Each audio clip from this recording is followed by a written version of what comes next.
because when I think of a dude, when I think of, and I'm not talking about Big Lebowski, the dude, because I got a whole lot of love and respect for that dude.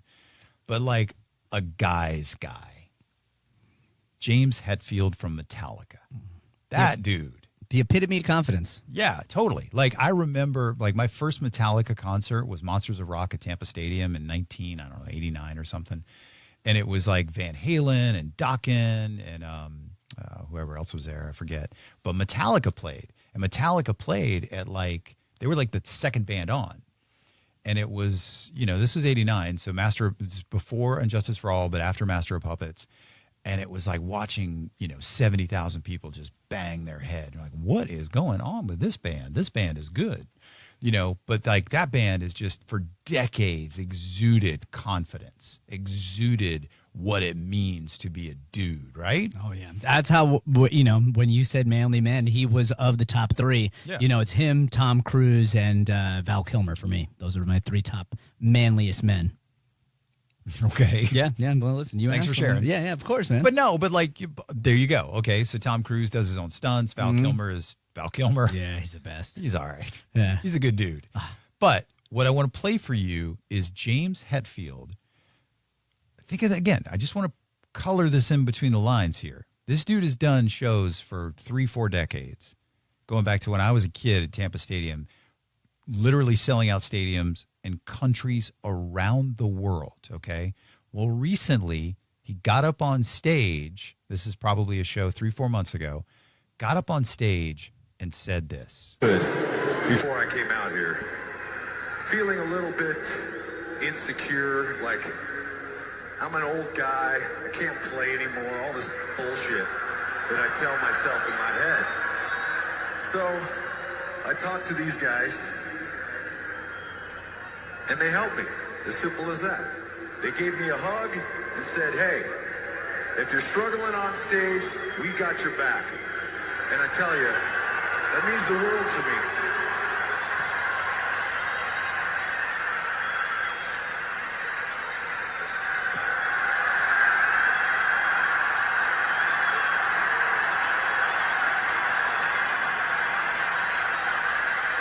It means the world.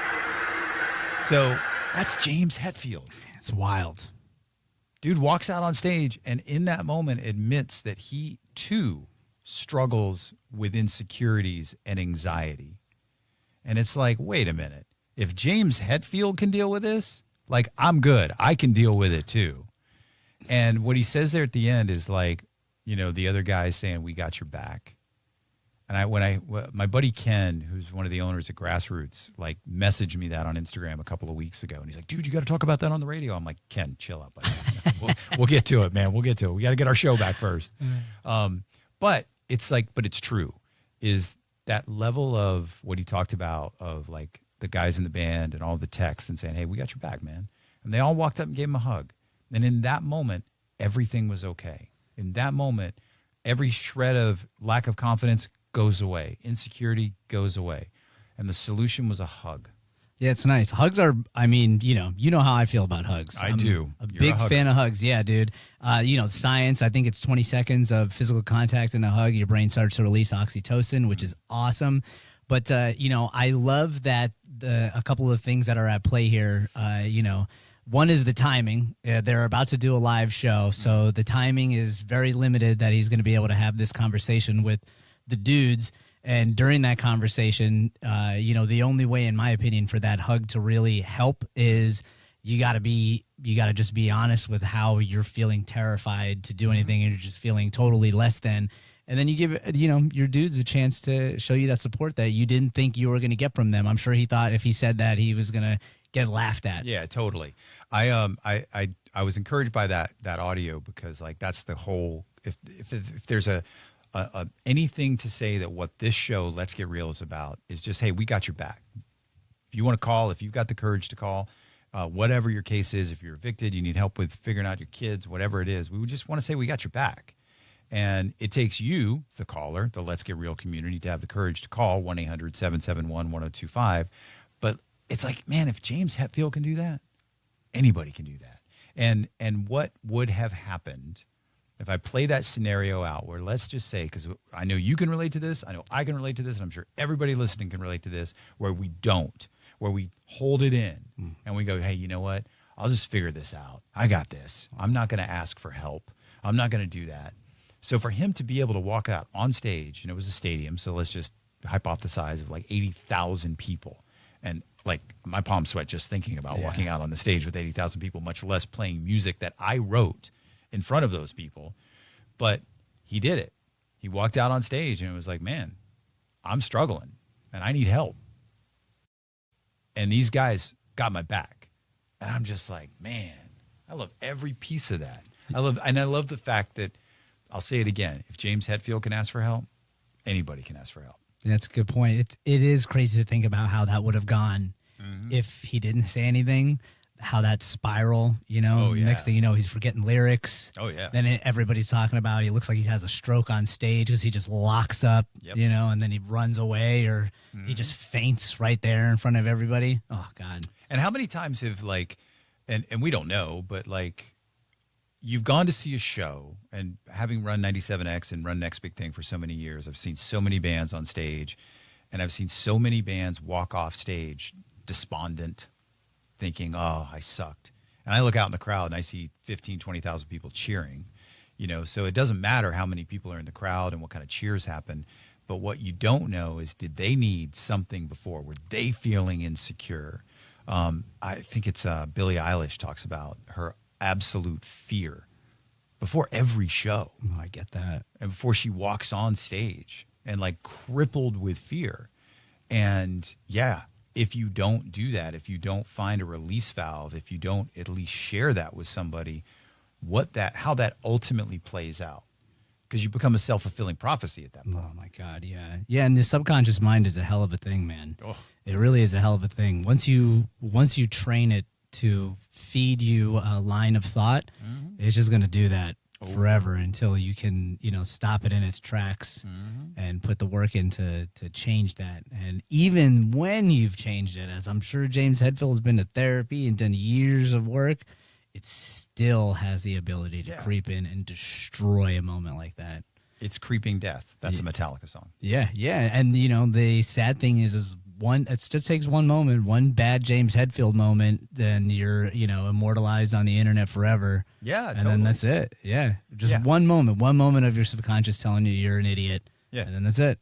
Yeah, so it's so interesting to hypothesize and play that scenario out, that if he doesn't say that on stage, if he doesn't admit to his insecurity and anxiety and I'm an old dude and I can't do this anymore, he doesn't admit that and just put that out. Just put it out there front and center, and then get support.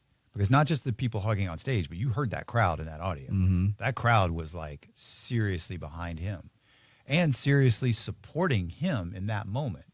The enthusiasm of 80,000 people and that support, coupled with just some dudes helping dudes on stage, just giving a big hug, just giving a big hug, that when you play that scenario out, that if he doesn't do that, and that subconscious mind thing spirals and turns into memes, and everybody is like, oh, Metallica's washed up and all this stuff. And it's like, no, he was just okay to have a bad day. Yeah. And maybe the next day, those creeping thoughts don't come in, and he crushes it. Hopefully he gets a reprieve. Hopefully everybody can get a reprieve every once in a while from those creeping thoughts. Amen to that. But when you don't, luckily James Hetfield he turned it around. But if you can't turn it around, that's when the strength to deal with comes into play. Yeah, thoughts are just so wicked. Oh my God, dude. Yeah, they're a prison. They 100%. are. Yeah, and it's I can tell you that thoughts are impermanent. They come and go like the wind, but that doesn't help when you're in it. It doesn't help to know that, oh, well, this thought will go away in 10 seconds. Nope. No, because it's a seed. And once that seed is planted of thought, you can do everything you can to pretend like it didn't plant, but it's always going to be there. Yeah. Yeah. So, and it's that's why I applaud James Hetfield for doing that, because he turned in on his own thoughts and was like, nah, I got this. Actually, I don't got this, but my band's got me. Yeah. And they gave him a hug. And that release of oxytocin, that release of everything, it's just I don't know, man. I find that I come back to what I said a minute ago. It's just look, if the dude of all dudes, if James Hetfield can say, yeah, man, I'm struggling tonight. You know, I've struggled before this show. You've struggled before this show. And we're on, and we've got 17 people listening to us right That's now. it, yeah. That's it. If that. If that. Maybe only 15. Get out of here. I say 5 at least. Solid 5. I always think about that moment of physical touch, like when the hug happens, whether it's in private or in front of people. It's that timing that is so unique to each relationship and circumstance is so interesting to me, of figuring out, is this the right time to hug? Because it's a very small window. Yeah. And if you miss it, it's weird. And if you do it before you're supposed to, it's weird. Yeah. But if you hit it just right, that hug can change the trajectory of someone's life. Absolutely.